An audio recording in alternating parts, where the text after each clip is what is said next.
वो कहते हैं ना, जब हम तुम जुदा होंगे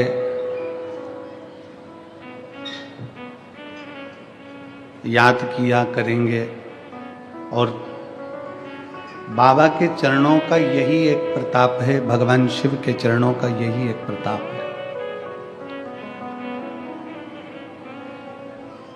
सभी देवताओं के सामने जाना पड़ता है, प्रणाम करना पड़ता है, नमन करना पड़ता है, बोलना पड़ता है। पर भगवान शंकर का चरित्र एक ऐसा चरित्र है, शिव पुराण एक ऐसी पुराण है, शंकर भगवान की कथा एक ऐसी कथा है, शिव जी की कथा एक ऐसी कथा है कि इस कथा को समझने वाला ये समझ जाए कि कभी कभी जीवन में ऐसा भी समय आता है कि हो सकता है कि हम शंकर के मंदिर नहीं जा पाए, हम शिव के दरवाजे नहीं पहुंच पाए। शिव महापुराण की कथा कहती है कि उस समय पर आप और हम भगवान शंकर को याद कर लें। अगर हम नहीं पहुंचे हैं शिव की चौखट पर, भगवान शंकर के दरवाजे तक हम नहीं पहुंचे, तो हम शंकर को याद करें। क्या होगा उससे? हम शिव को जब याद करते हैं तो 12 ज्योतिर्लिंग हमारे सामने आकर खड़े हो जाते हैं।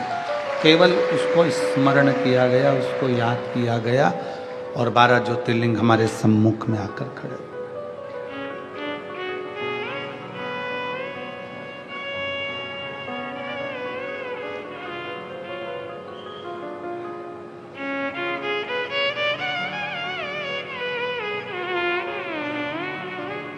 एक बार श्री शिवाय नमस्तुभ्यम कहा जाए, एक बार पंचाक्षर मंत्र नमः शिवाय कहा जाए, एक बार षडाक्षर मंत्र ओम नमः शिवाय कहा जाए। जब हम श्री शिवाय नमस्तुभ्यम कहते हैं, जब हम श्री शिवाय नमस्तुभ्यम का जाप करते हैं, स्मरण करते हैं, तो 33 कोटि देवी देवता, जितने भी देवताओं की लिस्ट है, जितने भी देवी देवता विराजमान हैं, चाहे वो पितर हो, चाहे वो गंधर्व हो, चाहे वो अप्सरा हो, चाहे वो जो भी देव हो, जो भी देवी देवता है, कहीं पर भी बैठकर, किसी मंदिर में, देवालय में, शिवालय में, कथा में, या आप अपने घर पर बैठकर जब आप श्री शिवाय नमस्तुभ्यम का जाप करते हो, श्री शिवाय नमस्तुभ्यम जब बोलते हो, तो 33 कोटि देवी देवताओं का ध्यान आप पर आ जाता है। 33 कोटि देवी देवताओं की दृष्टि जब हम पर पड़ती है, 33 कोटि देवी देवताओं की दृष्टि जब आप और हम पर जाती है, तो ये निश्चित है कि संसार में जन्मे हुए जीव का, संसार में जन्मे हुए व्यक्ति का, संसार में जन्म लेने वाले जीव का, संसार में जन्म लेने वाले मनुष्य का कल्याण अपने आप निश्चित हो जाता है, अपने आप निश्चित हो जाता है।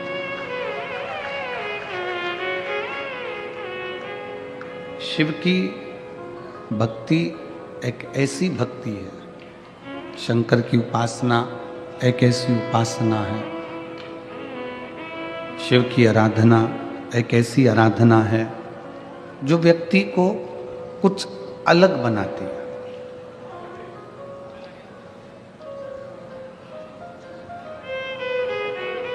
कितने लोग हैं जो भगवान शंकर को एक लोटा जल चढ़ाते हैं? हाथ उठाओ जरा।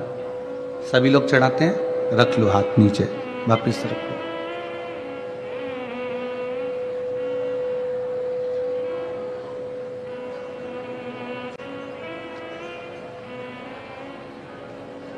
कब से चढ़ाना चालू करा? कोई कहेगा 2 महीने हो गए, कोई कहेगा 6 महीने हो गए, कोई कहेगा 4 महीने हो गए, कोई कहेगा 8 महीने हो गए, कोई कहेगा 10 महीने हो गए, कोई कहेगा 1 साल हो गया, कोई बोलेगा 2 साल हो गया, किसी को 3 साल हो जाते हैं, किसी को 4 साल हो जाते हैं, किसी को 5 साल हो जाते हैं। शंकर भगवान पर जल चढ़ाते चढ़ाते चढ़ाते चढ़ाते 2 महीना, 4 महीना, 6 महीना, जितना भी आपने शिव को दिया, जितना भी समय आपने भगवान शंकर को दिया, तुम्हारा वो दिया गया समय जो तुमने भगवान देवाधिदेव महादेव को प्रदान किया है, जो भगवान शंकर को दिया है, तुम्हारा दिया गया समय जो तुमने भगवान शंकर को प्रदान किया है, शिव को प्रदान किया है, वो खाली नहीं जाता। शंकर को दिया गया समय खाली नहीं जाए। शिव को दिया गया समय, भगवान शंकर को दिया गया समय,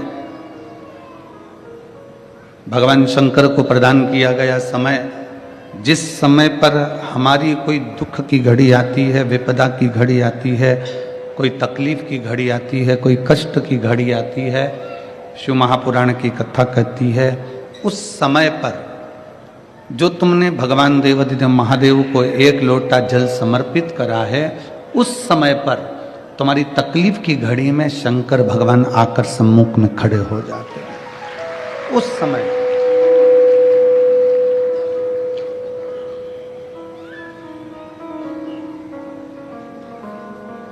एक पत्र आया है,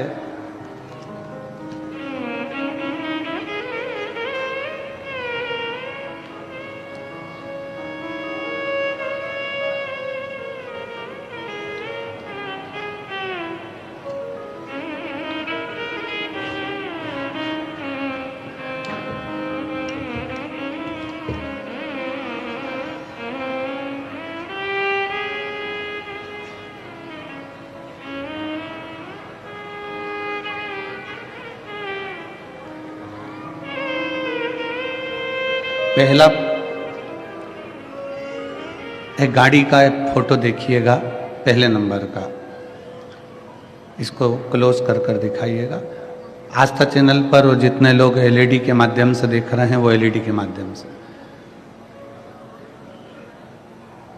पुल के ऊपर से गाड़ी एक नदी के अंदर गिर जाती है और गाड़ी भी उल्टी गिरती है, पूरी की पूरी गाड़ी उल्टी पड़ी हुई है। बहुत देर तक गाड़ी जब उल्टी पड़ी रहती है तो गाड़ी पानी के वेग के कारण पलटकर टेढ़ी हो जाती है। दूसरा पत्र, दूसरा, बहुत देर तक गाड़ी जब पानी में पड़ी है, उसके बाद में फिर वो टेढ़ी हो गई। जाने आने वालों ने देखा, सो सपना पंकज राजपूत, मैं नासिक की रहने वाली हूँ, कहीं बैठी हों तो एक बेलपत्र लेने के लिए आ सकती हैं। कहीं बैठी हैं, आप ही हैं, ऐसा हाथ हिला दो एक बार, ठीक है, दिख गए हो, आ जाइए, बेलपत्र ले जाइए। सपना पंकज राजपूत, मैं नासिक की रहने वाली हूँ। भोलेनाथ जी का मैं क्या वर्णन करूँ। हमारी सोसाइटी में मंदिर बाबा भोलेनाथ का, जहाँ पर हम बाबा को जल चढ़ाने जाते और उस मंदिर का निर्माण के सहयोगी भी बने। गुरुदेव, एक दिन बाबा की ऐसी कृपा का मैं क्या वर्णन करूं गुरुदेव, शिव शिव होता है। गाड़ी पुल के ऊपर से नीचे गिरी और नीचे नदी बह रही थी और उसमें गाड़ी गिरी तो गाड़ी का जोर से पानी में अंदर आवाज आई। उधर आसपास के लोग भी देखकर थकित रह गए, किसी को लगा कि कोई पत्थर गिरा है, पर उनको मालूम नहीं था कि गाड़ी अंदर कर गई। बहुत देर तक गाड़ी पानी में रही।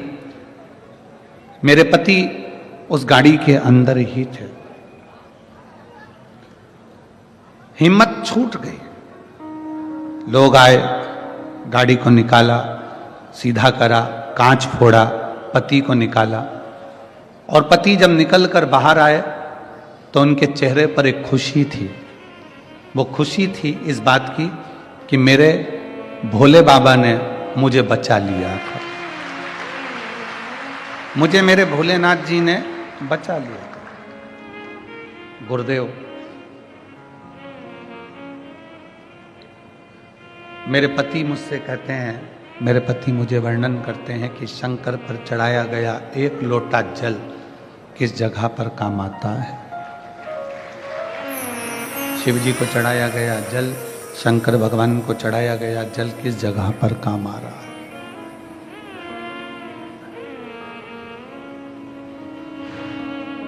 जो एक लोटा जल आपने शंकर भगवान को समर्पित करा है, शिव जी को जो एक लोटा जल दिया है, शंकर भगवान को जो एक लोटा जल आप प्रदान किए हैं, चढ़ाए हैं,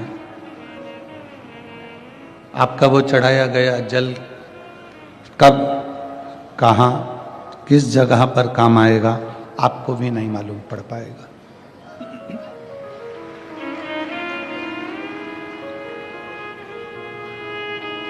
भूल जाओ, शंकर को जल चढ़ाने के बाद आप ये भूल जाओ कि मैं 2 महीने से कि 3 महीने से कि 3 साल से कि 1 साल से कि 1.5 साल से कि 2 साल से कि 4 साल से आप शंकर जी को जल चढ़ा रहे हैं। इस बात को आप भूल जाइए, आपके स्मरण में मत लाइए इस बात को।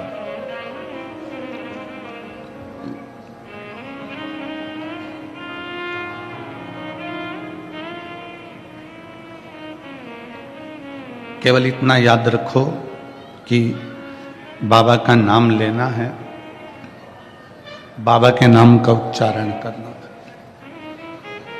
बाबा के नाम को भजना है, श्री शिवाय नमस्तुभ्यम कहना है, भगवान शंकर की भक्ति हमको करना है। ये भूल जाओ कि कितने समय से चढ़ा रहे हो, कितने समय से पुकार रहे हो। बीज अगर पृथ्वी पर गिरा है, बीज पृथ्वी के अंदर गिरा है तो उसका पौधा जरूर रोपित होगा, उसमें पानी डले ना डले, उसमें खाद डले ना डले, पर वो बीज जो पृथ्वी के अंदर गया है, जमीन के अंदर गया है, उसका पौधा जरूर निकलेगा। आज नहीं तो कल निकलेगा, बारिश गिरने के बाद निकलेगा, कभी भी निकलेगा, पर जो बीज अंदर गया है जमीन के, एक ना एक दिन उसका पौधा जरूर बनेगा। उसी तरह शंकर को अगर एक लोटा जल चढ़ाया है तो उसका फल जरूर मिलेगा, उसका फल जरूर मिलेगा।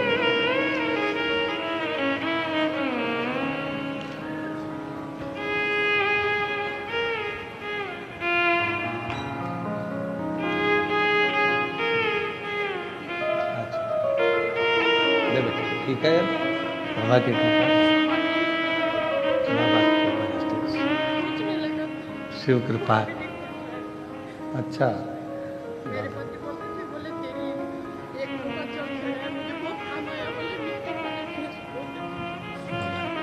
दीदी बोल रही है, पति कहने लगे कि उस गाड़ी के अंदर पानी भरा हुआ था, समझ में नहीं आ रहा था, पर तेरे द्वारा एक लोटा जो जल चढ़ाया गया वो मुझे वहां काम आ गया।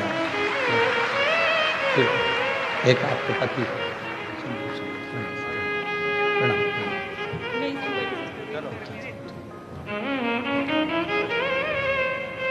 आपके द्वारा समर्पित किया गया एक लोटा जल कहाँ काम आएगा, कब काम आएगा, कैसे काम आएगा, ये वो जानता है।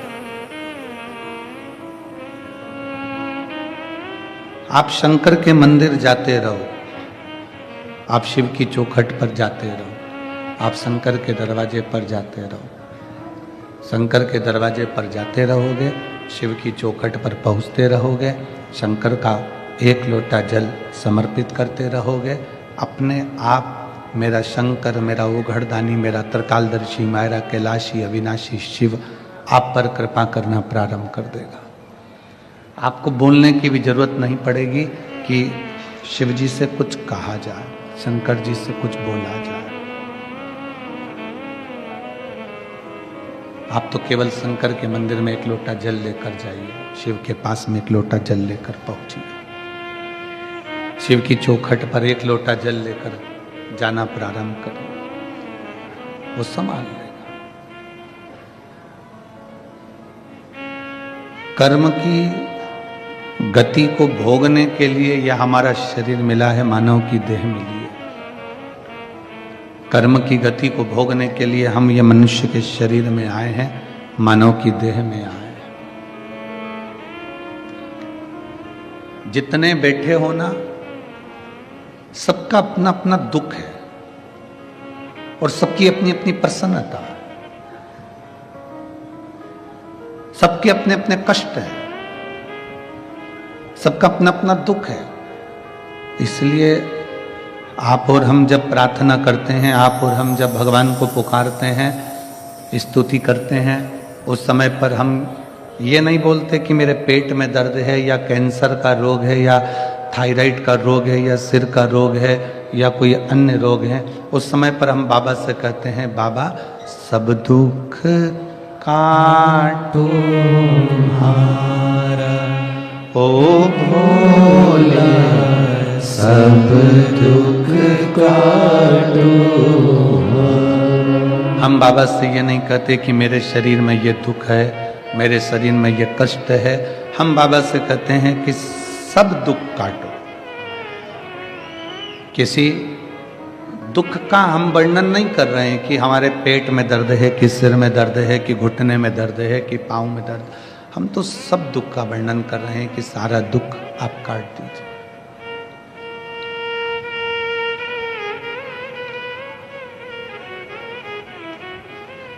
किसी ने पूछा, गुरुजी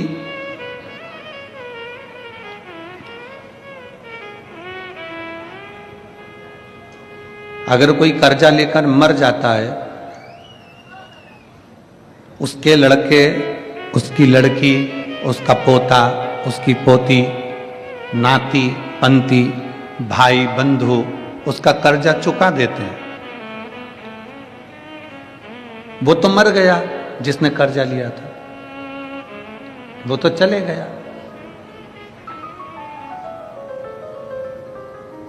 भाई ने कर्जा चुका दिया, बेटे ने कर्जा चुका दिया, बेटी ने कर्जा चुका दिया, रिश्तेदारों ने कर्जा चुका दिया।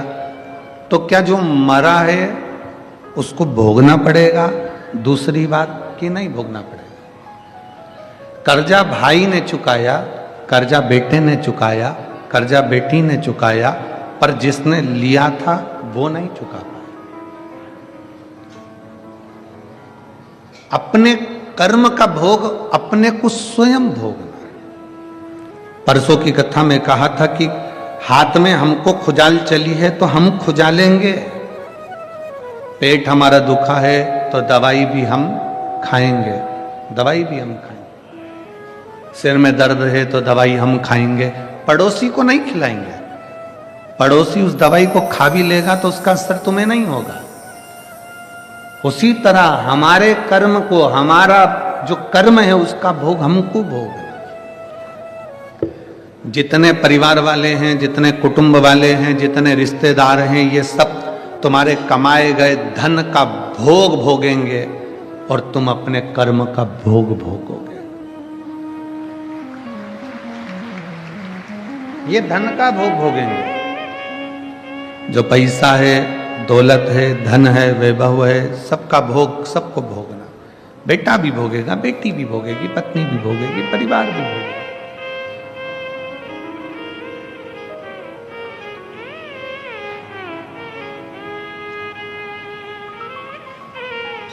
कर्जा चुकाने के लिए तो मेरे भगवान राम को भी पृथ्वी पर वापिस कृष्ण के रूप में अवतरित होना पड़ा।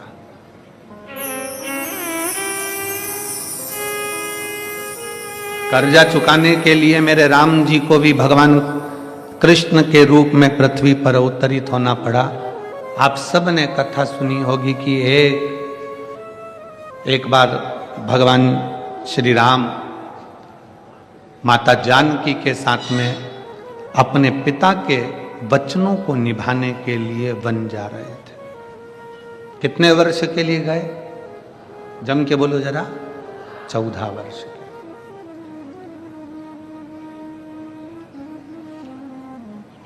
14 वर्ष के लिए राम वन चले। 14 वर्ष चलते चलते एक ऐसा वीरान जंगल आ गया जिस वीरान जंगल में पानी भी नहीं था, जहां पर पीने के लिए जल भी नहीं। चलते चलते माता जानकी थक गई और माता जानकी इतनी थकी कि माता जानकी जी ने कहा कि अब मुझे प्यास लग रही है, मुझे पानी पीना है। अपने माता पिता के वचन को पूर्ण करने के लिए भगवान श्री राम वन को चले और माँ जानकी चलते चलते थक गईं और थकने के बाद में माता जानकी कहती हैं कि अब मुझे प्यास लगी, बहुत पानी की प्यास। जानकी जी जब जल को पुकार रही हैं कि मुझे पानी पीना है, राम जी ने देखा कि आसपास में कोई सरोवर नहीं है, आसपास में कोई जलाशय नहीं है, कोई सरोवर नहीं, कोई जलाशय नहीं। तब राम जी ने जानकी जी को एक वृक्ष की छांव में बिठा दिया, तुम यहां बैठो, लक्ष्मण जी आप भाभी के साथ में रहिए, मैं जल देखता हूं। राम जी ने जल देखना प्रारंभ करा तो कहीं जल नजर नहीं आया। एक तो कोस निकल भी गए बाहर, एक दो कोस निकलने के बाद भी जल नहीं मिला, पानी नहीं मिला। ढूंढते ढूंढते राम जी महाराज और आगे निकले, तब एक मोर नजर आया और राम जी ने उस मोर से कहा कि पक्षियों में कोई दूसरा पक्षी मुझे दिख नहीं रहा, पर मोर तुम नजर आए हो, क्या तुम मेरी थोड़ी सी सहायता करोगे? क्या मुझे कोई जलाशय, कोई पानी का स्थान, कोई कुंड, कोई बावड़ी, कोई कूप, कोई सरोवर मुझे दिखाओगे? मेरी धर्म पत्नी जानकी जी को प्यास लगी है, आप मुझे जलाशय दिखाएंगे? मोर उसी समय पर शीश झुकाकर कहता है कि मैं आपको पानी का स्थान दिखा देता हूं, मैं आपको सरोवर दिखा देता हूं, मैं आपको जलाशय दिखा देता हूं, चलिए। राम जी चलने लगे, मोर भी चलने लगा। अब मोर कहने लगा कि प्रभु मैं चलूंगा धीमा धीमा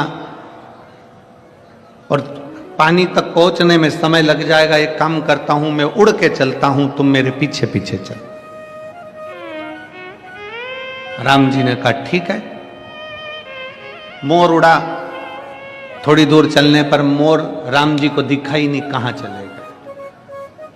राम जी फिर एक जगह पर बैठ गए, फिर मोर वापिस आया और मोर ने आकर कहा प्रभु आप मार्ग भटक रहे हो, आपको रास्ता नहीं मिल रहा, एक काम करता हूं मैं उड़ूंगा, अपना एक एक पंख जमीन पर गिराते गिराते जाऊंगा, मैं ना दिखूं तो पंख देखते देखते आप पीछे पीछे आ जाए।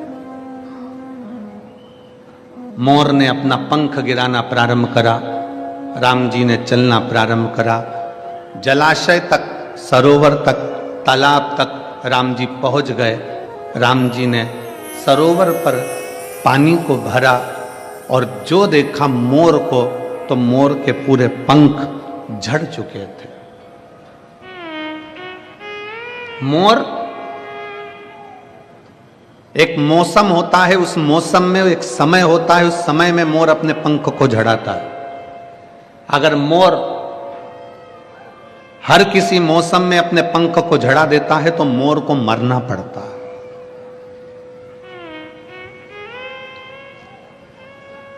एक मौसम, एक समय ऐसा होता है जिसमें मोर अपने पंख को झड़ाता है, और किसी दूसरे मौसम में या दूसरे समय पर मोर अपने पंख को झड़ाता है तो मोर मरता ही है, मोर को मरना पड़ता। मोर ने अपने सारे पंख झड़ा दिए, प्राण छूट रहे थे मोर के। राम जी उसको देखते हैं, आंखों में जल भर लेते हैं। मोर आज तेरे कारण मुझे जल मिल गया, पर मेरे कारण तेरे प्राण जा रहे। मोर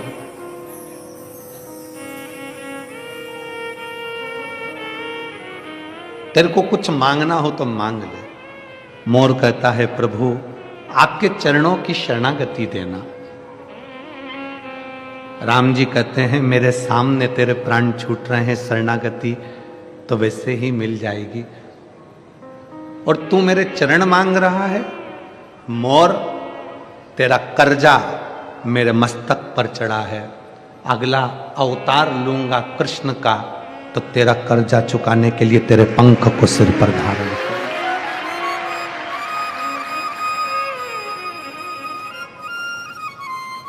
तेरा कर्जा चुकाने के लिए तेरा पंख मैं अपने सिर पर धारण करूंगा, अपने सिर पर। और शिव महापुराण की कथा वर्णन करती है, संसार में जन्म ले हो, हमारा और आपका जन्म हुआ है, ना जाने कौन सा कर्जा चुकाने के लिए हम यहां आए। कौन सा कर्जा?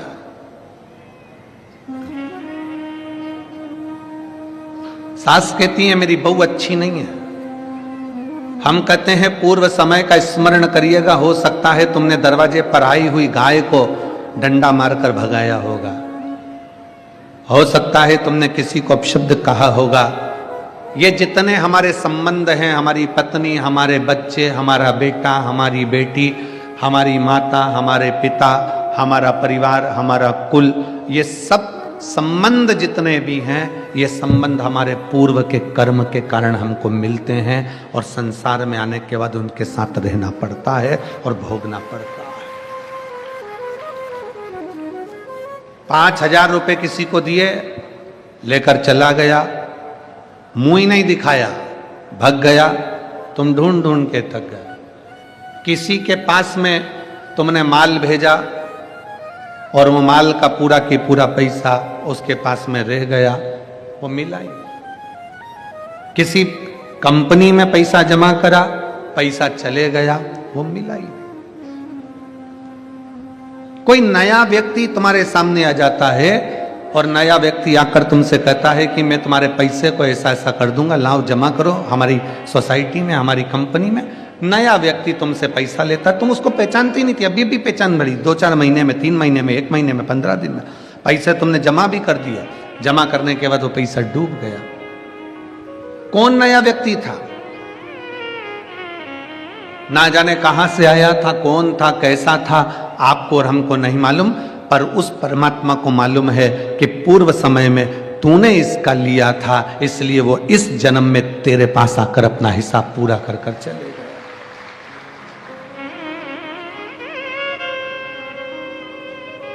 शिव महापुराण की एक बात अपनी जिंदगी में जरूर उतारिए।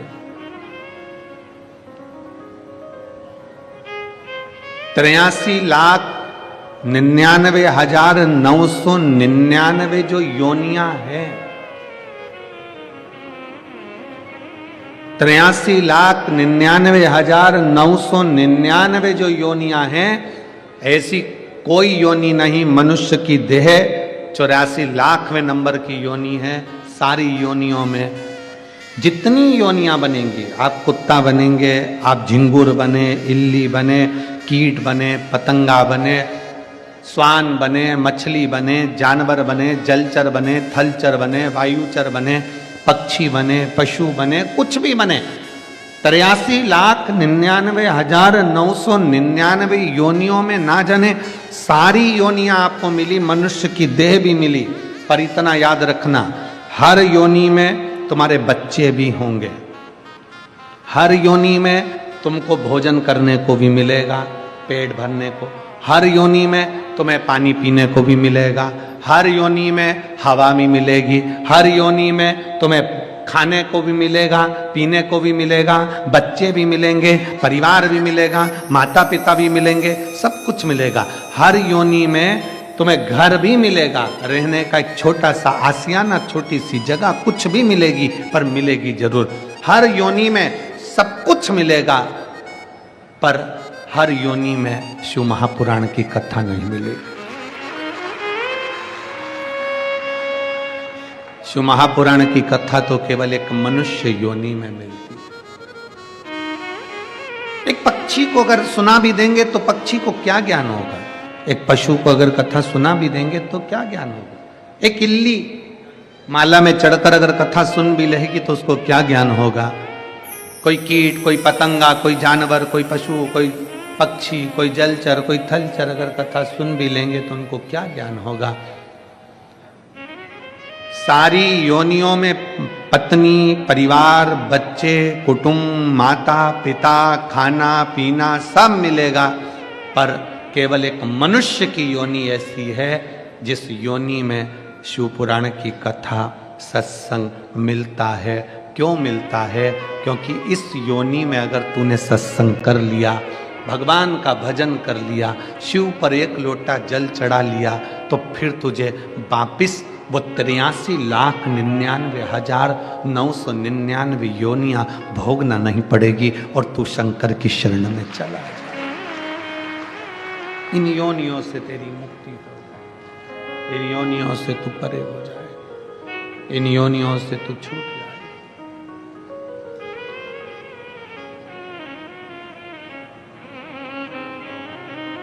कर्ज चुकाने के लिए आपका और हमारा जन्म हुआ है, कर्ज पूर्व समय का। बेटी ने जन्म ले लिया, बेटे ने जन्म ले लिया,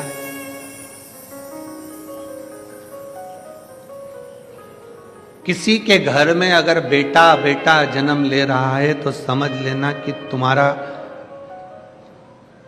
कोई पूर्व का तुम्हारा कर्जा बहुत ज्यादा था, इसलिए घर में बेटे ही बेटे जन्म ले लिए। अगर तुम्हारे घर में, परिवार में, कुल में एक बेटी भी जन्म ले ले तो समझ लेना कि तुम्हारा पूर्व का कोई पुण्य बड़ा प्रबल था जिसके कारण बेटी ने जन्म। बड़ी मुश्किल से कहीं पूर्व, एक गरीब सब्जी बेचने वाला है, ठेला चलाने वाला है, कबाड़ा बेचने वाला है, उसके घर में 1 2 3 4 5 6 बेटी जन्म ले लेती है। और कोई बहुत पैसे वाला करोड़पति, धनपति, वैभवपति है, उसके घर में बेटा ही बेटा जन्म लेते हैं। तो मोहल्ले की माताएं कहती हैं बेचारी गरीबड़ी को एक लड़का हो जाता तो अच्छा था, और उसके पास इतना पैसा है, उसके घर में एक लड़की हो जाती तो कौन सी कमी पड़ जाती, 1 2 लड़की उसके घर हो जाती, इसके घर में एक आध लड़का हो जाता। पर कौन समझाए कि शंकर भगवान के लेख में लिखा हुआ है कि जिसके घर में 2 3 4 5 बेटियां अगर जन्म ले लेती हैं तो कहते हैं कि स्वयं शंकर उसको अपनी गोदी में और नंदी पर लेकर जाते हैं, स्वयं शिव।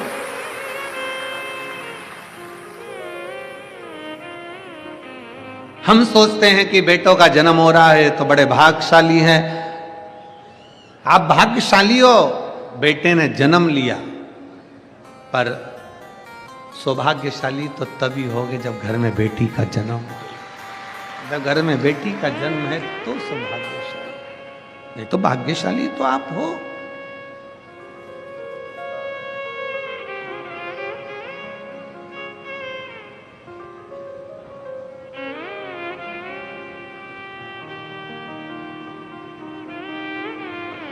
भाग्यशाली तो हो, ये आपके भाग्य की सराहना है।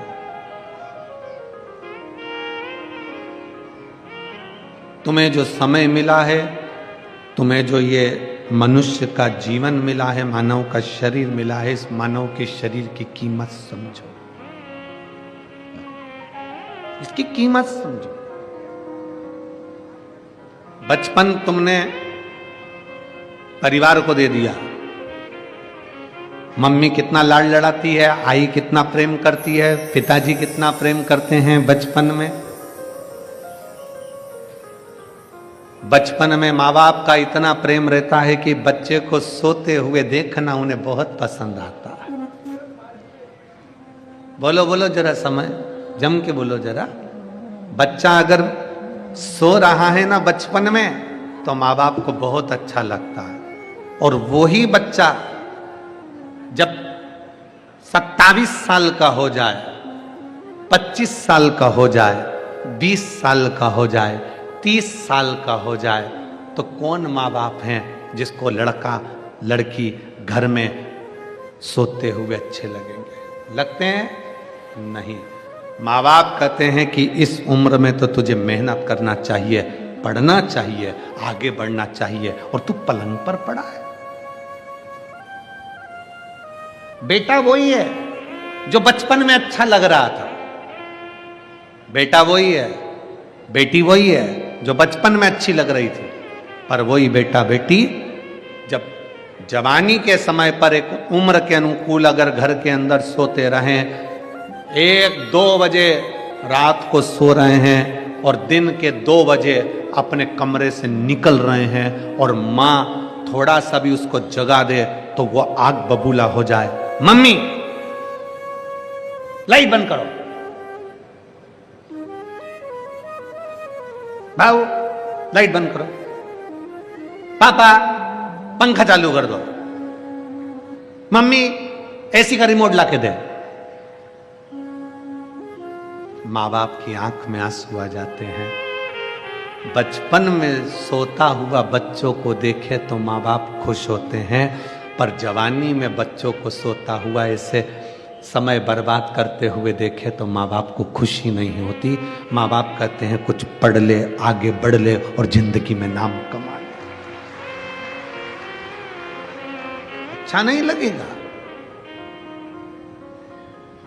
बचपन आपने अपने परिवार को दे दिया, जवानी पूरी दोस्त यार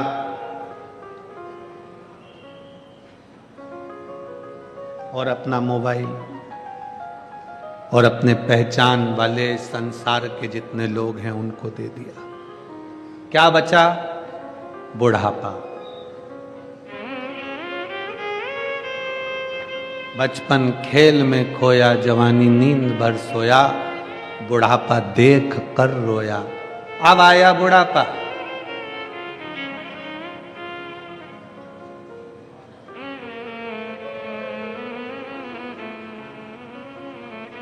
जब जवानी आती है, अच्छा पद मिल जाता है, अच्छी प्रतिष्ठा मिल जाती है, अच्छी कुर्सी मिल जाती है, अच्छी जॉब मिल जाती है, अच्छी नौकरी मिल जाती है, अच्छी प्रतिष्ठा मिल जाए, अच्छी कुर्सी मिल जाए, अच्छा पद मिल जाए, अच्छी सत्ता मिल जाए, तो निवेदन है झुकना सीख जाना, अकड़ना नहीं। झुकना सीख।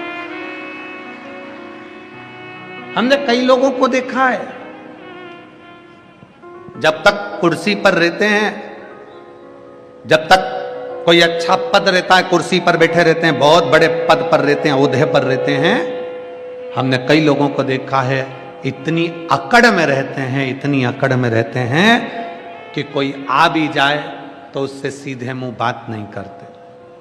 और जो कुर्सी पर इतनी अकड़ में रहता है, बाद में रिटायर होता है, रिटायर होने के बाद मोबाइल में ग्रुप बनाता है कि अब मैं समाज सुधार का काम करूंगा।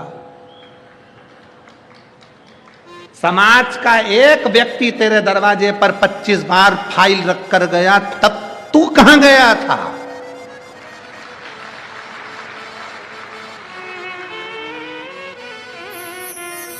परिवार का एक व्यक्ति 25 बार हाथ जोड़कर आ गया, भैया जी देख लेना, तुम हमारे रिश्तेदार, तुम हमारे नातेदार, मिलने को तैयार नहीं हुआ, और रिटायर होते से ही व्हाट्सएप पे, फेसबुक पे, इंस्टाग्राम पे ग्रुप बना लिया कि अब मैं मेरी समाज का ये काम करूंगा, मैं अपने मोहल्ले का ये काम करूंगा, मैं अपने क्षेत्र का ये काम करूंगा।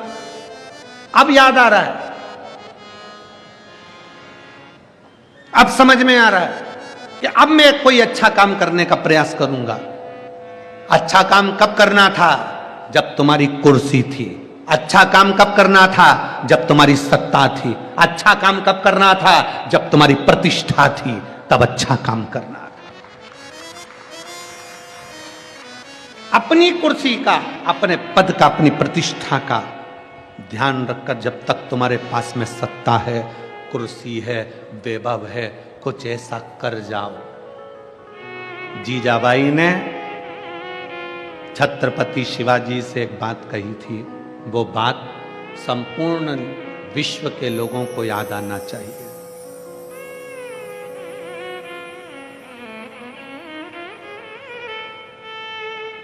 संपूर्ण विश्व।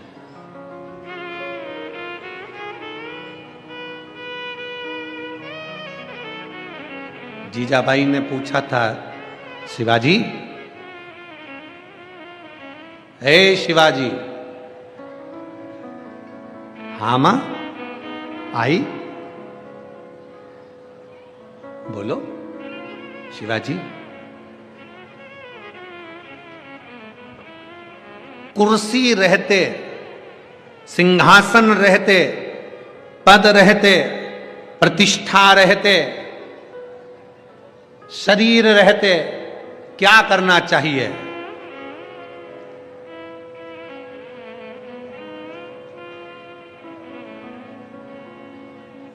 क्या करना चाहिए? तो शिवाजी ने कहा, मां, शासन, प्रशासन और सनातन धर्म की रक्षा करना चाहिए।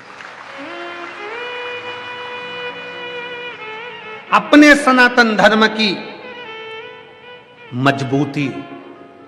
आपके पास में बहुत अच्छा पद है ना, आपके पास में बहुत अच्छी प्रतिष्ठा है, बहुत अच्छी कुर्सी है, बहुत अच्छा आपके पास में पद है, तो प्रयास करना कि इस पद की गरिमा बनी रहे। कोई आए, तुम्हारा एक सिग्नेचर अगर किसी का भला कर सकता है, एक साइन तुम्हारा भला कर सकता है, तो ध्यान देना, पहले फाइल पढ़ो, खूब अच्छे से अध्ययन करो। हम ये नहीं कहते कि तुम बिना देखे सिग्नेचर करो, हम तो कहते हैं तुम्हारा एक सिग्नेचर, एक चिड़िया तुम्हारी अगर किसी का भला कर सकती हो, तो प्रयास करना कि एक बार जिंदगी में अपनी कुर्सी पर बैठकर उस चिड़िया को बना देना, किसी का भला कर देना। प्रयास करो अच्छा करने का। फिर मिलेगा शरीर, जम के बोलो जरा, वापिस मिलेगा? नहीं। रिटायर होने के बाद वापिस कुर्सी पे बैठोगे? अरे जम के तो बोलो, नहीं। बैंक का मैनेजर अपनी कुर्सी पर बैठा है तब तक उसका साइन काम आएगा।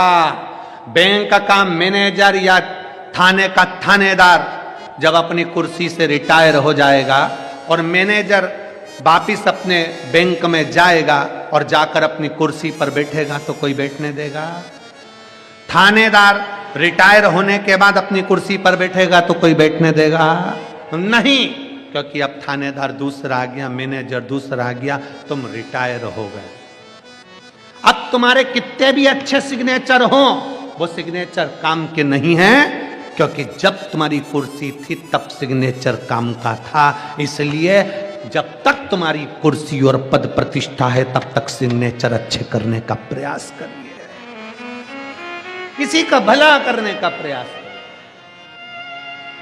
किसी के लिए श्रेष्ठ करने का प्रयास करिए। कुछ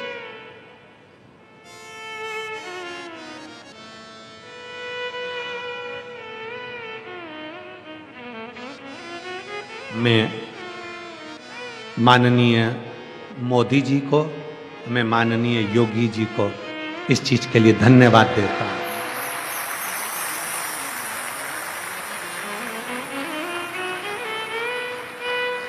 मैं माननीय मोदी जी को और माननीय योगी जी को, प्रधानमंत्री जी को, उत्तर प्रदेश शासन के मुख्यमंत्री जी को भी धन्यवाद देता हूं कि अपनी कुर्सी का सदुपयोग कर रहे हैं, शासन, प्रशासन और सनातन तीनों को मजबूत कर रहा है।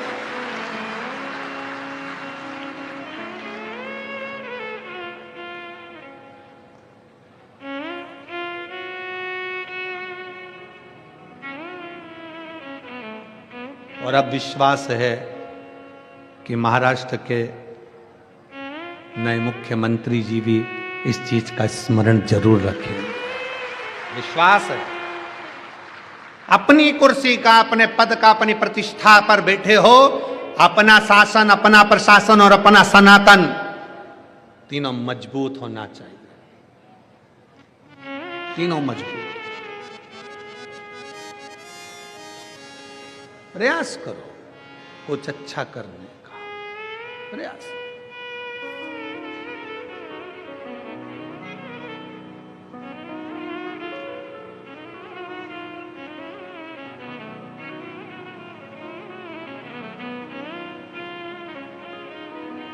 और जब हम शिव की अविरल भक्ति में जिस समय डूबेंगे, शंकर की अविरल भक्ति को जब हम भजेंगे, तो शिव क्यों ना मिलेगा, क्यों ना मिलेगा।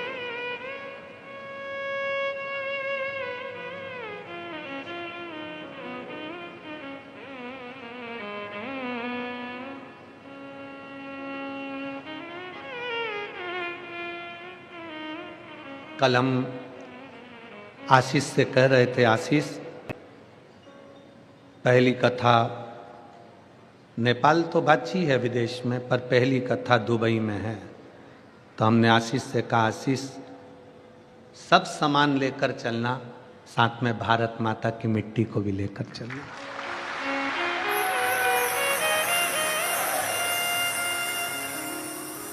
क्योंकि जो प्यार भारत की मिट्टी दे सकती है, वो दुनिया में कोई नहीं दे सकता।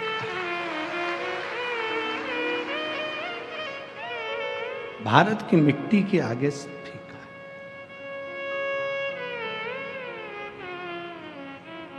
आशीष बोला, गुरुजी 3 दिन में तो अपन आ जाएंगे। हमने कहा, एक दिन भी अगर ये भारत की मिट्टी छूटती है तो बड़ा दुख।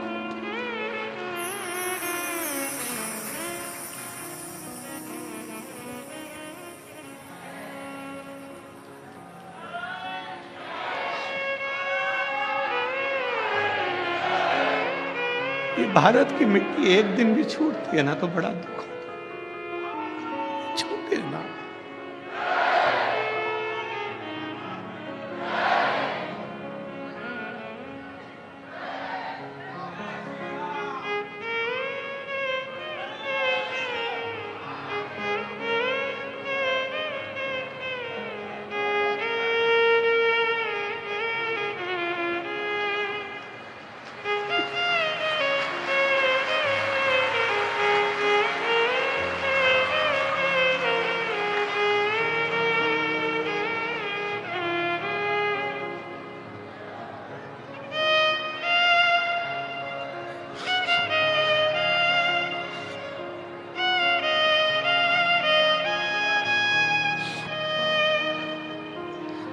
ये ना छोड़ो, इसको भी थोड़ा बटोर ले।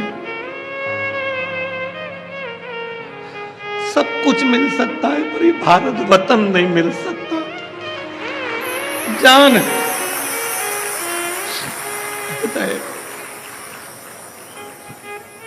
इसको संजो लो। जन्म मिला है मनुष्य का, मानव का,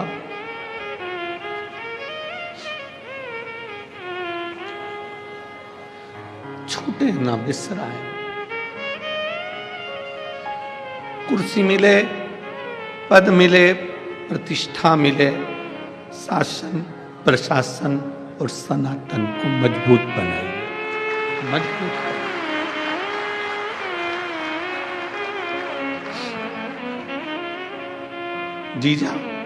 जीजाबाई ने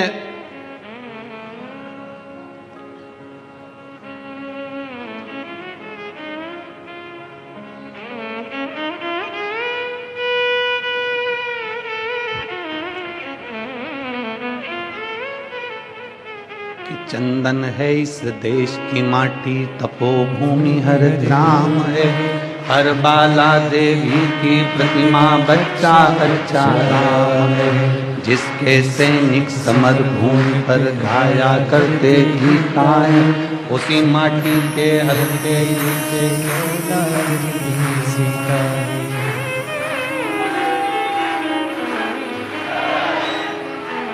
ये वो भूमि है। भारत की भूमि वो भूमि है जिसमें जन्म मिल जाए तो भी कम ना। अगर शिव की आराधना में लगे हो, शंकर की आराधना में लगे हो और ये मनुष्य की देह मिली है, तो कुछ किसी का भला करने का प्रयास करो। बहुत अच्छी कुर्सी पर बैठे हो आप, बहुत अच्छी, भगवान ने कृपा करी है, शिव महापुराण की कथा सुनने वाले कई बेटा बेटी की नौकरी लगती है, बड़े खुश होकर जब कुबेरेश्वर धाम आते हैं, और हम अगर मिलते हैं तो उनसे कहते हैं बेटा तुम्हारी नौकरी बाबा ने किसी अच्छे कार्य के लिए लगाई होगी, आप प्रयास करना कि अपनी सिग्नेचर का सदुपयोग करना, किसी का भला हो जाए तो एक सिग्नेचर कर देना, किसी का भला कर देना।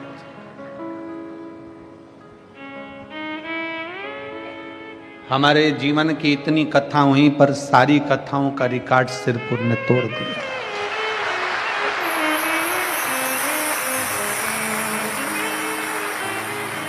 ये जितने डूम लगे हुए हैं, ऐसे 12, 15, 20 डूम भी लगा लिए जाएं तो भी भक्त उसके बाहर ही रहेंगे। इतना भीड़, इतना भक्तों का सैलाब है, इतना भक्तों का सैलाब।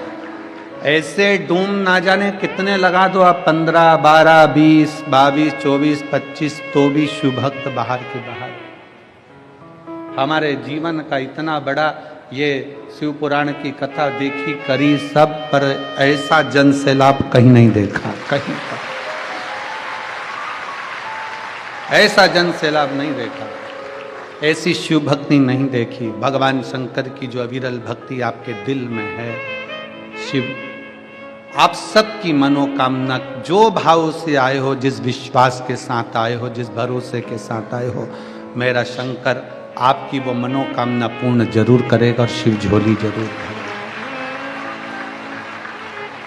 कि खाली ना जाता कोई दर से तुम्हारे, खाली ना जाता कोई दर से तुम्हारे, मैं भी खड़ी हूँ मन बाहे फसारे, अपने हृदय से लगा लो, लगा लो, गिरा जा रहा हूँ, उठा लो, उठा लो, भोले अपने दर से अब तो ना टालो, गिरी जा रही हूँ, उठा लो, उठा लो। बचपन खेल में चला गया, जवानी भोग और विलास में निकल गई, अधेड़ी कमाने में निकल गई, बुढ़ापा आया, शरीर कांपने लगा। सोचा अब मैं शिव पुराण की कथा में चली जाऊंगी, इतनी भीड़ में कैसे जाएगी, कैसे जाए। तुम्हारी तुम्हारे घर में चले और तुम्हारा शरीर चले, शरीर चले और तुम्हारी तुम्हारे घर में चले, तब तक सारे अच्छे काम कर लो, सारे अच्छे काम कर लो।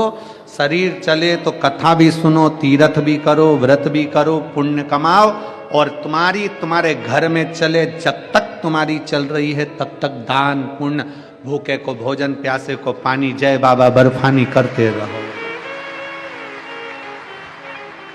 जब चलना बंद हो जाएगा ना तुम्हारा, तुम कहोगे बेटा ला जरा 100 रुपए दे, सीवर वाला महाराज आया है, कथा सुनने जाना है मेरे को गाड़ी का। पूरे मोहल्ले की माताओं ने गाड़ी करी है, किराए की गाड़ी करी है,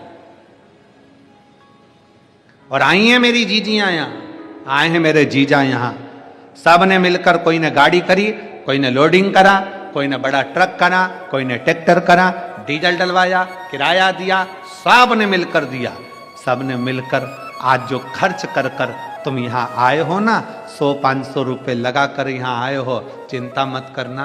एक छोटी सी डायरी में लिख कर रखना, मैं सिरपुर गई थी तो मैंने 150 रुपए खर्च करे थे, 3 महीना तो जाने दो, 3 महीना जाने दो, 1 महीने बाद जो पास में तुम्हारे साकरी में कथा है ना, फिर मिलेंगे, जब पूछेंगे कि वो 150 रुपया तुम्हारा बढ़कर 1000 गुना हुआ कि नहीं, जाने दो। शिव भक्ति में भगवान शंकर को अगर 1 लोटा जल दे रहे हो, भगवान शंकर को 1 बेलपत्र दे रहे हो, शिव जी पर एक अक्षत चावल भी अगर चढ़ा रहे हो तो वो खाली नहीं जाता। तो तुमने तो यहाँ आकर अपना कीमती समय भोले बाबा को दिया है, तो बाबा क्या तुम्हारे लिए समय निकाल कर तुम्हारे दरवाजे पर नहीं आएंगे? कीमती समय दिया। और ऐसी सुबह नाए ऐसी सिरपुर वालों, रोज की रात्रि अगर देखना थी तो देखी तुम लोगों ने यहाँ की रात्रि? रात को आए थे दर्शन करने के लिए।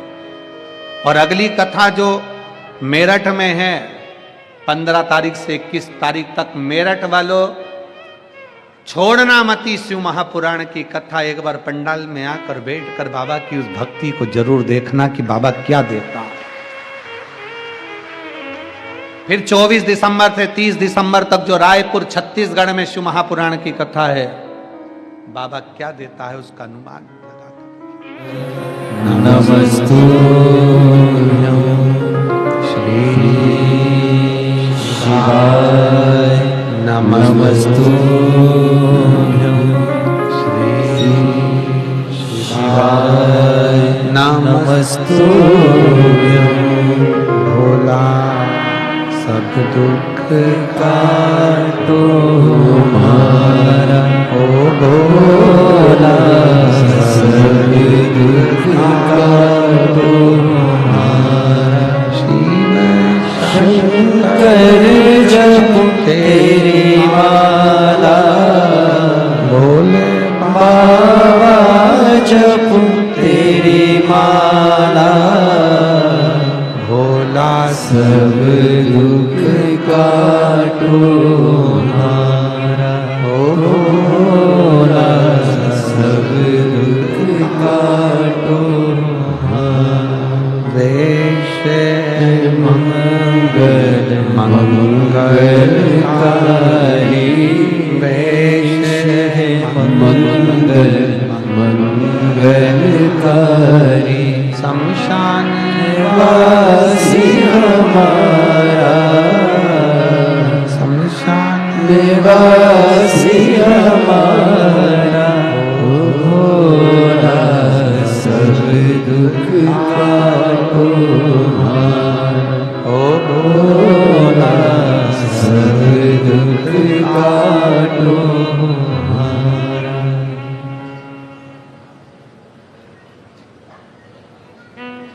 बाबा देव महादेव, भगवान शिव गर्दानी त्रिकालदर्शी कैलाशी अविनाशी शिव की कथा कह रही है।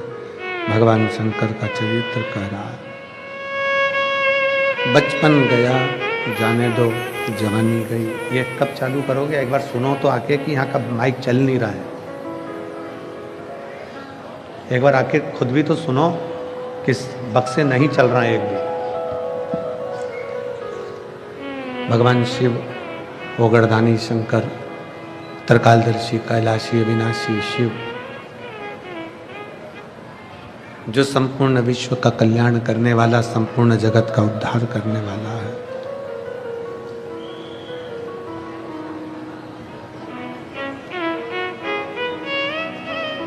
बचपन गया जाने दो, जवानी गई जाने दो, अधेड़ी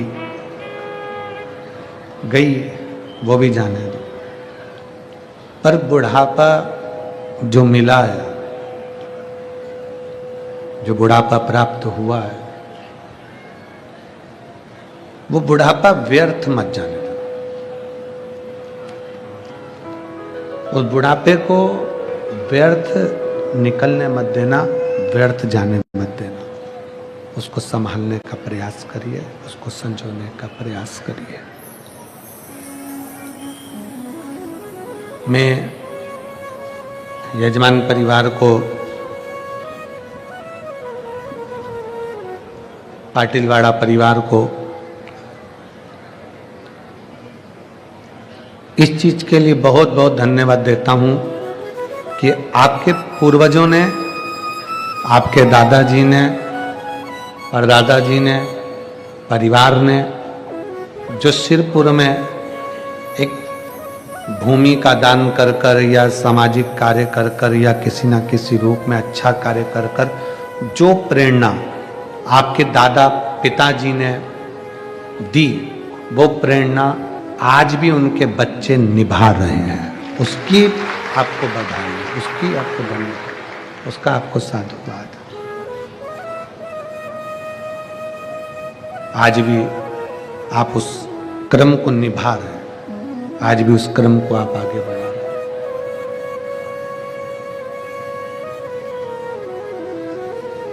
और करो, शरीर फिर नहीं मिलना है। शरीर ना जाने किस योनि में, किस जन्म में हम कहां होंगे, आप कहां होंगे, किसको पता है, किसको मालूम है कि कौन कहां होगा।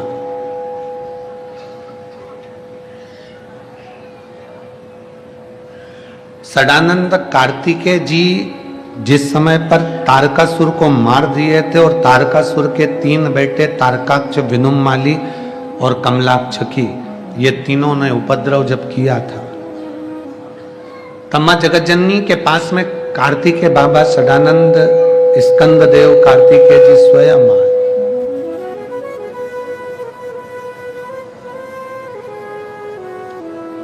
स्कंददेव कार्तिकेय जी स्वयं आए और स्कंददेव कार्तिकेय जी ने आकर अपनी माता जी से कहा, मां यदि आप कहो तो मैं ये तारकासुर के 3 बेटों को भी मार दूं, तारकाक्ष को, विदुमाली को और कमलाक्षकी को, इनका भी समाप्त कर देता हूं, इनको भी मार देता हूं।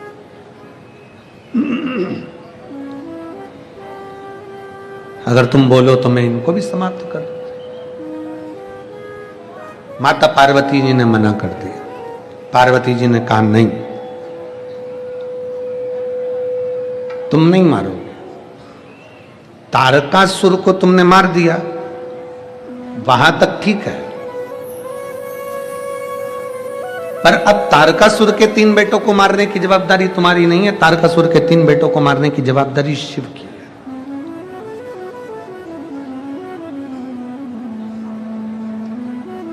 आपसे एक बात पूछें, दवाई क्यों खाते हो? जम के बोलो, दवाई क्यों खाते हो? कि तुम एक्सपायर ना हो जाओ। बोलो सही है कि गलत है? जम के तो बोलो जरा, सही है। व्यक्ति आखिरी तक दवाई खाता है कि वो एक्सपायर, जम के बोलो, एक्सपायर ना हो जाए। दवाई कब खाना चाहिए? जम के बोलो जरा, कब खाना चाहिए कि दवाई भी एक समय ऐसा होता है कि दवाई भी एक्सपायर हो जाती है, लिखी रहती है उस पर तारीख। देखी तुम लोगों ने कि नहीं देखी? देखिए, जम के बोलो जरा, देखा है ना? व्यक्ति दवाई इसलिए खाता है कि वो एक्सपायर ना हो जाए, पर कभी कभी दवाई भी एक्सपायर हो जाती है। शिव कथा कहती है दवाई एक्सपायर हो उसके पहले दवाई खाओ, और तुम एक्सपायर हो उससे पहले भगवान का भजन गाओ।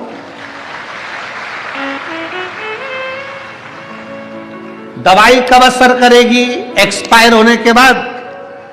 जम के बोलो जरा, नहीं। कब असर करेगी? अगर एक्सपायर तुम हो गए, कोई हो गया, हम हो गए, संसार का कोई व्यक्ति भी एक्सपायर हो गया और उसको दवाई खिलाओगे तो असर करेगी? नहीं। और दवाई एक्सपायर हो गई, उसकी तारीख निकल गई, उसकी डेट निकल गई, उसके बाद वो असर करेगी क्या? नहीं। दवाई भी अगर एक्सपायर हो जाती है तो वो भी असर नहीं करती है। व्यक्ति एक्सपायर हो जाता है तो उस पर दवाई असर नहीं करती है। और मनुष्य यदि एक्सपायर हो जाए तो लोग कहते हैं कि इनको थोड़ा सा मिल जाएगा, जो चले गए, जो गए उनको मिल जाएगा।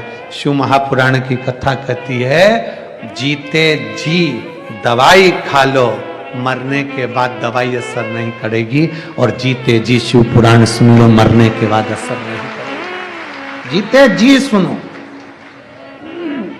जीते जी श्रवण करिए, जीते जी धारण करिए। जितना श्रवण कर सकते हो, जितना भजन कर सकते हो, जितना स्मरण कर सकते हो, जितना कीर्तन कर सकते हो, उतना करिए, जीते जी।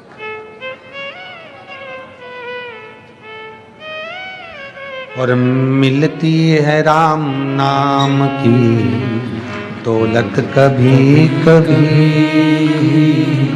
होती है अपने भाग्य से शिव पुराण कभी कभी। ये अपने भाग्य से हुई है, अपनी किस्मत से हुई है। ये भाग्य अपना, अपनी किस्मत है जो अपने को यीशु महापुराण की कथा श्रवण करने को प्राप्त हो। फिर मौका मिले ना मिले, मनुष्य देह मिले ना मिले, संसार सागर में दूसरी बार जन्म मिले ना मिले, मिला है उसको स्वीकार कर। जो मिला है उसको अपने जीवन में उतार। तुम्हें तारकासुर के बेटों को नहीं मारना। कार्तिकेय, तारकासुर के बेटों को तो मारने की जवाबदारी शिव की है। आपकी अपनी और संसार की किसी की जवाबदारी नहीं है। जन्म, मरण और परण। परण मतलब शादी, मरण मतलब मरना, और जन्म मतलब जन्म। ये तीन जवाबदारी किसी देवता के पास नहीं है। इन तीन चीज की जवाबदारी शंकर जी के पास है, शिव जी के पास। कब जन्म होगा, कहां जन्म होगा, कैसे जन्म होगा, किस जगह पर जन्म होगा, इसकी जवाबदारी शिव जी के पास है। मरण, कब मरोगे, कहां मरोगे, कैसे मरोगे, इसकी भी जवाबदारी शंकर के पास। परण, शादी नहीं हो रही है, विवाह नहीं हो रहा है, शंकर भगवान को सब मालूम है कि कहां, कब, कैसे कराना। तुम पूरी जिंदगी लड़कियां देखते रहो, मेरे लड़के के लिए ये लड़की अच्छी है, ये रिजेक्ट करा, वो करा, ये करा, वो करा। पूरा जीवन तुमने इसमें लगा दिया, 10 साल 5 साल इसमें निकाल दिए। लड़की के लिए लड़का ये अच्छा है, लड़के के लिए लड़की ये अच्छी है, पर उसने जिसके साथ लिखी होगी वही मिलेगी। 50 लड़के देखे तुम सबके लिए, और 50 लड़की देखी ये मेरे सब जीजाओं के लिए। 50 लड़की देखी, पर तुम्हारी किस्मत में जो चंद्र घंटा थी वही मिली है। तुम्हारे भाग्य में जो लिखी थी वही तुम्हें प्राप्त हुई। क्यों? ये जोड़ी आज की है ही नहीं, आज की है ही। एक पत्नी मरते मरते बोली, मैंने खूब करवा चौथ के व्रत करे हैं, खूब मैंने तीज का व्रत करा है, अब मैं जा रही हूं, स्वर्ग में मिलेंगे। अब मैं जा रही हूं, स्वर्ग में मिलेंगे।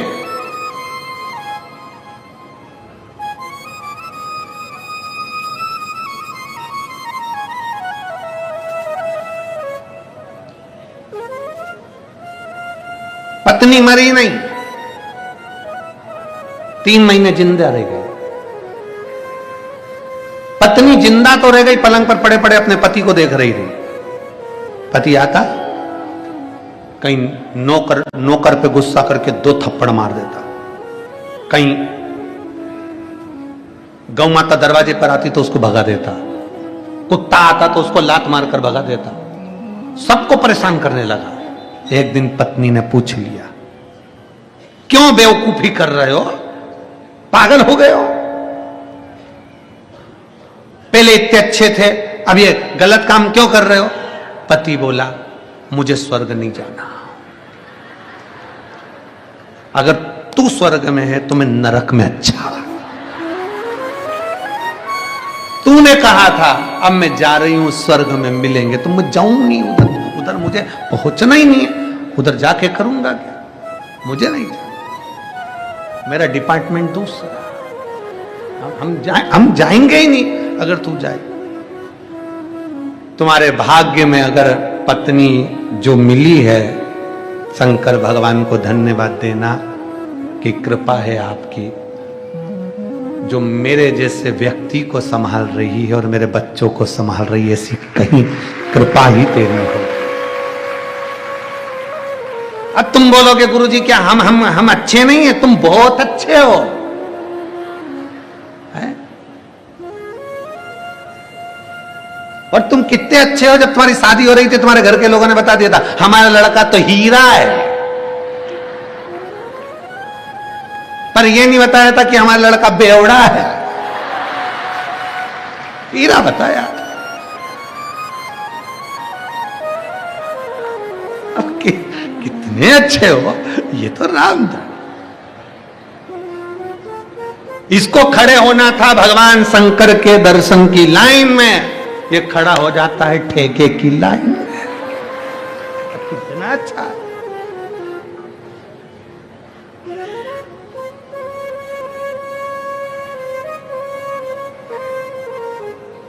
शिव जी को धन्यवाद दो, भगवान तूने बहुत अच्छी दी है, बहुत अच्छी कृपा करी है। और जो माताएं कहती हैं हमारा पति बहुत ताड़ना देता, बहुत गालियां देता, बहुत अपशब्द कहता, बहुत आड़ा टेढ़ा बोलता, उन बहनों से भी निवेदन है तुम भी शंकर जी को धन्यवाद देना, बहुत अच्छा दिया है। अगर ये अच्छा मिल जाता मुझे प्रेम करने वाला, तो मैं क्या शिव पुराण में जाती? फिर तो सिरपुर के या धूलिया के किसी टॉकीज में मूंगफली हाथ में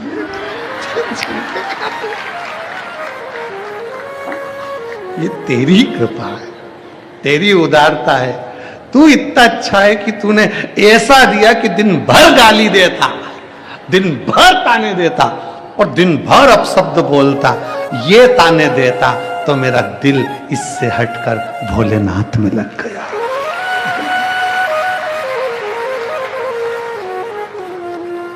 ये तेरी उदारता है, तेरी कृपा बिना न हिले एक भी लेते हैं श्वास, तेरी कृपा से तनु बखान क्या करूं मैं राखों के ढेर का, चपटी बहुत में खजाना कुबेर का, गंगाधार मुक्ति द्वार ओमकार तू, भोले ओमकार तू, आयो शरण तिहारी शंभु तार तार। जो तूने दिया वो अच्छा दिया, हम उसमें कोई गलतियां ना निकालें। जब हम भगवान में गलतियां निकालते हैं तो समझ लो हम अपने भीतर गलतियां निकाल। एक लड़का दोस्त के साथ जा रहा था, जाते जाते उसने देखते से कहा कि भगवान में तो अक्ल ही नहीं है। क्या अक्ल नहीं है? इतना बड़ा पेड़ इतनी छोटी छोटी सी केरी लगा दी, इतना बड़ा पेड़ इतना छोटा छोटा सा बेर लगा दिया, इतना बड़ा कद्दू, इतनी बड़ी लौकी इतनी पतली सी डाली में लगा दी, पतली सी बेल में लगा दी। अरे कद्दू को ऊपर लगाना था पेड़ में, लौकी को पेड़ में लगाना था। अब बैठा था नारियल के पेड़ के नीचे, हवा चली एक ऊपर से गिर गया। अब दोस्त से बोला भगवान जो करता है बहुत अच्छा करता है। अच्छा वहां कद्दू नहीं लगाया था उसने, कद्दू लगा देता तो कद्दू नीचे और अपन ऊपर पहुंच जाते। ये उसकी कृपा, उसको धन्यवाद दो, तूने बहुत अच्छा किया। अच्छा घर दिया, अच्छा परिवार दिया, अच्छा कुटुंब दिया, अच्छे रिश्ते नाते दिए, अच्छा तूने कृपा करी है। पूरा परिवार मेरा कितना जोरदार दिया। सास जब भी बोलती एकदम गर्जना में बोलती, ये तेरी कृपा है। जब सास इतनी गर्जना में बोलती तो कोई चोर की हिम्मत नहीं कि घर के घुस जाए। उसको मालूम है चोर को कि बहू होगी ना तो चल जाएगा, पर ढोकरी होगी ना, मां होगी तो नहीं चलेगा, क्योंकि ये अपने तावे में जिस दिन इसने पकड़ लिया उस दिन धो देगी अच्छी लपट के।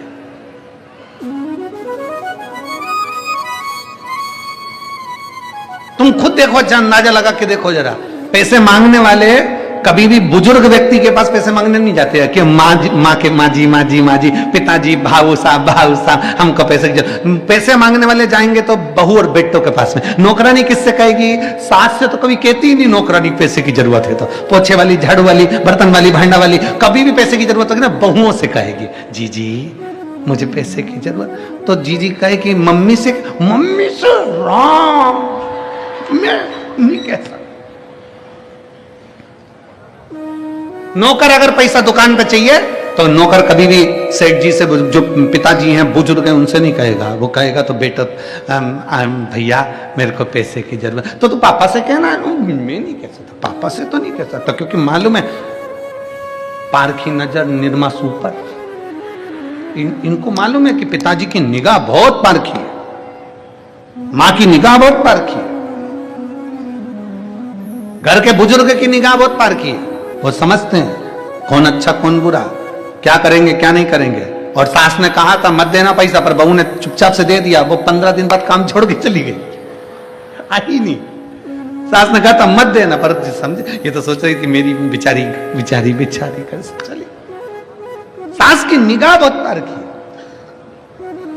जैसे सास की निगाह पारखी है, ससुर की निगाह पारखी है, उसी तरह मेरे भोले बाबा पूरे देवताओं के भी देव महादेव हैं, घर के देवताओं में बुजुर्ग हैं, इसलिए उनकी निगाह भी पारखी है। किसको क्या देना है वो जान, उसको मालूम है।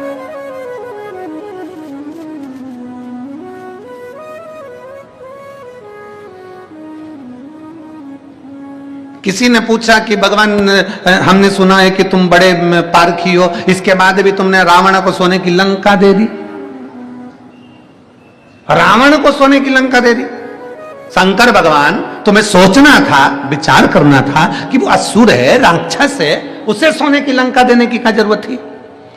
शंकर भगवान ने कहा मैंने रावण को सोने की लंका नहीं दी है, राम जो मेरे दिल में बसते हैं, जो मेरा भजन करते हैं, उनकी अर्धांगिनी सीता लंका में जाएगी, उसके लिए एसी का रूम बनाया है। बहू आती है, उसके पहले बेटे का रूम तैयार करा जाता है। बहू यहां आएगी, इस कमरे में रुकेगी, ऐसा है वैसा है, सजाया धजाया तैयार करा गया।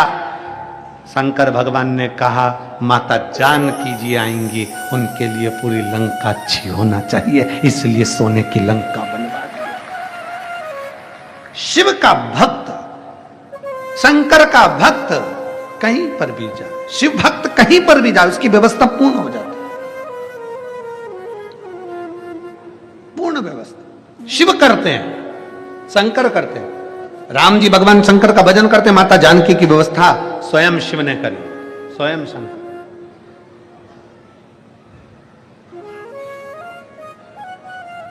स्वयं शिव करते हैं, इसलिए शंकर की उदारता, शंकर की करुणा कोई साधारण नहीं है।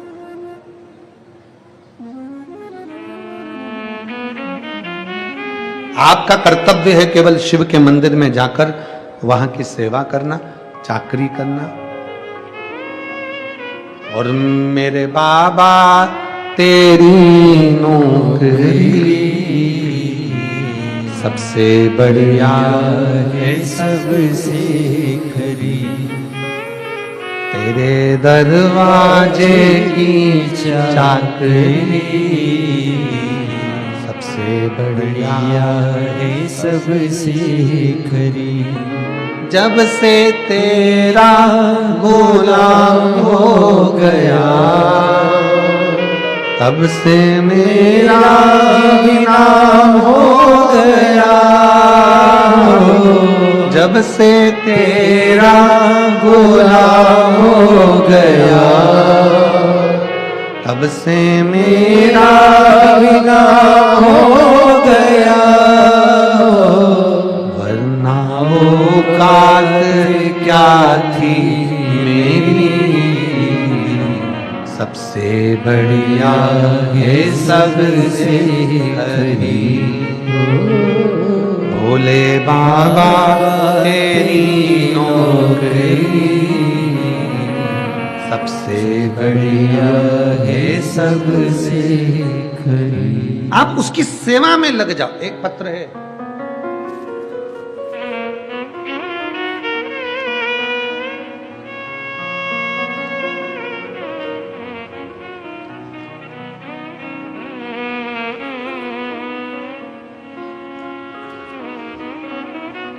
भूषण परमानंद देवरे, माता का नाम ललिता परमानंद देवरे। कहीं बैठे हो तो एक बेलपत्र लेने के लिए आ सकते हैं। बाबा, मैं अपने बेटे के बारे में बताना चाहती हूं जो 5 साल का है। उसको इतनी शुगर है कि उसकी शुगर 700 रहती है। गुरुदेव, 700 शुगर पहुंच गई, बच्चा ठीक नहीं। बेटे को हॉस्पिटल ले गई। मुंबई के कलवा हॉस्पिटल में हमने बेटे को एडमिट किया। उसको ऑक्सीजन दी गई, रिपोर्ट निकाली गई, मालूम पड़ा कि बेटे की शुगर 700 के पार है। बेटे की याददाश्त चली गई, झटके जैसे आने लगे, शुद्ध नहीं रही, पागलों जैसी हरकत करने लगा। अब डॉक्टर ने कहा कि इसकी रिपोर्ट के अनुसार इसकी शुगर इतनी हाई हो गई है कि मस्तिष्क तक पहुंच गई है। अब ये इसकी दशा ऐसी ही रहना है, नॉर्मल भी होगा तो यही दशा रहे। करें क्या? अब क्या कर सकते हैं? सबको भूल गया, बेटा पागलों जैसा हो गया, कोई इलाज सामने दिखता नहीं। तभी मैंने नर्स के कहने पर, डॉक्टर की नर्स के कहने पर श्री शिवाय नमस्तुभ्यम का जाप करने लगी। बेलपत्री शिव के मंदिर से लाना, शंकर पर चढ़ा हुआ जल लाना और उसी समय हॉस्पिटल में पशुपतिनाथ का व्रत स्वीकार कर लेना, बस चालू करा। और गुरुदेव, मैं बाबा का क्या आभार व्यक्त करूं। जल पिलाना प्रारंभ करा, बेलपत्री देना चालू करा। वो पागलों जैसी हरकत कर रहा था, पहचान नहीं रहा था। हमने उसको पीस पीस कर बेलपत्री दी और शिव का चढ़ा हुआ जल दिया। आज बाबा की कृपा से मेरा बेटे की शुगर डाउन हुई और उसकी याददाश्त भी थोड़ी सी ठीक हुई। गुरुदेव, डॉक्टर ने कहा था ये कभी भी अब पहचानेगा नहीं, जान नहीं पाएगा, क्योंकि मस्तिष्क में शुगर का लेवल बहुत बढ़ चुका, पहचानेगा नहीं। पर आज मैं बाबा को धन्यवाद देने के लिए इसलिए आई हूं कि आज मेरा बेटा पहचानता भी है, जानता भी है और कोई अब दवाई की जरूरत नहीं पड़ती। शिव का रुद्राक्ष का जल पीता है और भगवान की एक बेलपत्र रोज खाता है। उसके फोटो लगा रही हूं, बच्चे के दोनों फोटो लगाए। एक जब बच्चा पहचानता नहीं, जानता नहीं और याददाश्त भूल गया, दूसरा जब बेटा पूर्ण तरह से स्वस्थ हो गया, तब की अगर कहीं बैठे हो तो एक बेलपत्र लेने के लिए आ सकते हैं। एक विश्वास,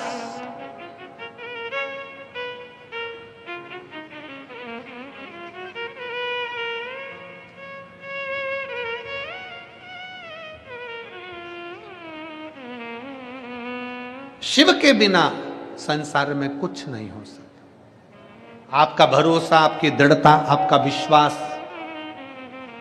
एक पत्र और है,